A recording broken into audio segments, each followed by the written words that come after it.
रहीम। अल्लाह करीम का करम है कि अल्लाह पाक ने एक मरतबा फिर अपने और अपने प्यारे महबूब के दर की हाज़िरी के लिए बुला लिया।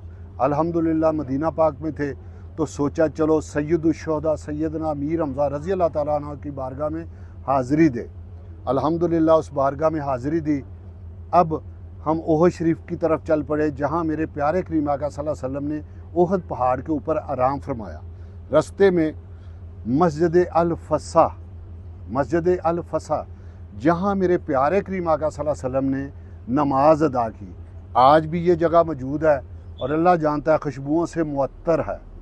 अल्लाह पाक सबको एक मरतबा अपने और अपने प्यारे महबूब के दर की हाज़िरी नसीब फरमा। अल्लाह पाक जो तड़प रहे हैं, जो तरस रहे हैं, अल्लाह पाक उनके असबाब पैदा कर दे। अल्लाह पाक तू मुसब्बिबुल असबाब है, तू मुसब्बिबुल असबाब है, तेरे घर में कोई कमी नहीं है। अल्लाह पाक तू भी करीम, तेरा महबूब भी करीम, एक मरतबा तो ज़रूर बुला ले। तो मालिक तू बार बार बुलाए तो तेरे से बड़ा करीम कौन है। अल्लाह पाक सबको अपनी हिफ्ज़ो मान में रखे। अस्सलामु अलैकुम। जी मैं अभी जे नमाज़ पढ़ ले ज़रा।